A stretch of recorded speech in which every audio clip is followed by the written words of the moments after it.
Assalamualaikum warahmatullahi wabarakatuh. Selamat pagi. Perkenalkan, nama saya Nasihatul Hairiah dengan NIM 2020143304 dari kelas 4H Program Studi Pendidikan Guru Sekolah Dasar. Di sini saya akan membuat tugas akhir semester mata kuliah pendalaman materi seni IPS SD dengan membahas pengembangan materi IPS berdasarkan potensi. Selamat menyaksikan. Assalamualaikum anak-anak. Apa kabar kalian hari ini? Alhamdulillah baik ya. Sebelum kita memulai pelajaran pada hari ini, marilah kita berdoa terlebih dahulu. Berdoa mulai. Berdoa selesai. Selanjutnya, Ibu akan mengecek kehadiran kalian semua. Apakah ada yang tidak masuk? Tidak ada ya anak-anak, berarti nihil ya. Ibu akan menjelaskan materi tentang pengertian IPS terpadu. Jadi, anak-anak di sini siapa yang tahu apa itu pengertian IPS terpadu? Ya, Febriska Salwadini benar sekali. Jadi, pengertian IPS terpadu yaitu integrasi dari berbagai cabang disiplin ilmu sosial seperti misalnya sejarah, geografi, ekonomi, sosial atau antropologi, dan lain sebagainya. Ibu akan menjelaskan materi tentang potensi. Siapa yang tahu apa itu potensi?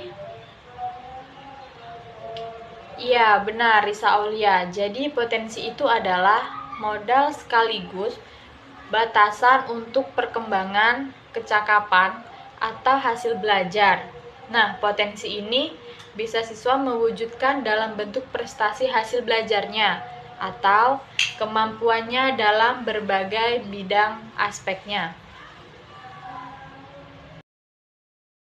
Siapa yang tahu jenis-jenis potensi? Iya, benar sekali Neni. Jadi, jenis-jenis potensi itu ada dua, yaitu yang pertama potensi fisik dan yang kedua potensi psikologis. Nah, potensi fisik ini berhubungan dengan kondisi dan kesehatan tubuh. Sedangkan potensi psikologis yaitu berkaitan dengan kecerdasan, bakat, dan kreativitas.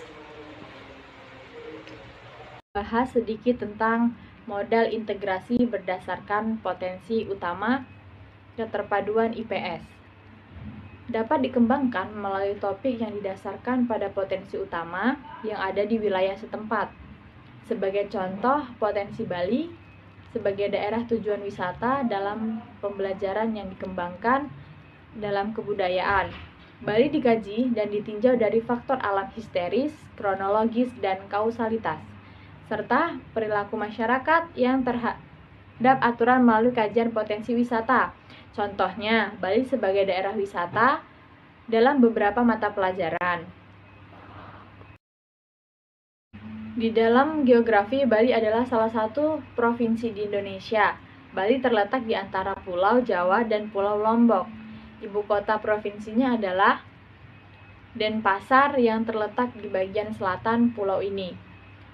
Pulau Bali adalah bagian dari Kepulauan Sunda Kecil sepanjang 253 km dan selebar 112 km, sekitar 3,2 km dari Pulau Jawa. Yang kedua, dari segi ekonomi, Bali masih kontraksinya ekonomi Bali disebabkan oleh masih berlangsungnya penyebaran COVID-19 yang menyebabkan sejumlah negara masih melakukan kebijakan travel atau lockdown. Hal ini kemudian berdampak pada menurunnya jumlah kunjungan wisatawan mancanegara ke Bali sehingga menekankan kinerja pariwisata. Bali adalah nama salah satu provinsi di Indonesia dan juga merupakan nama pulau terbesar yang menjadi bagian dari provinsi tersebut. Selain terdiri dari Pulau Bali, wilayah Provinsi Bali juga terdiri dari pulau-pulau yang lebih kecil di sekitarnya, yaitu Pulau Nusa Penida, Pulau Nusa Lembonga, Pulau Nusa Ceningan, Pulau Manjangan, dan Pulau Serangan. Bali terletak di antara Pulau Jawa dan Pulau Lombok.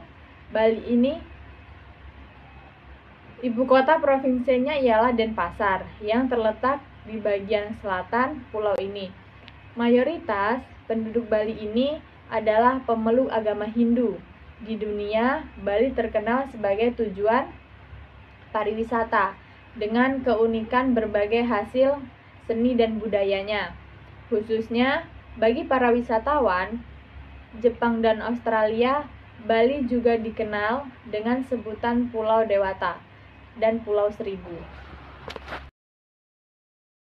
Sosiologi.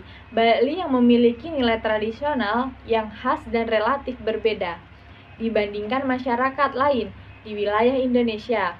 Keterbukaan Bali sebagai salah satu tujuan pariwisata domestik dengan internasional dinilai oleh banyak pihak mengancam keberadaan nilai tradisional tersebut.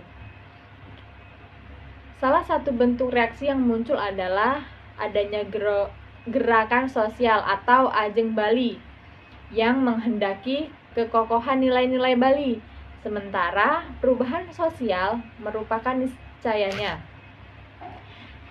Baiklah anak-anak, itulah materi yang dapat Ibu sampaikan pada pembelajaran kita hari ini.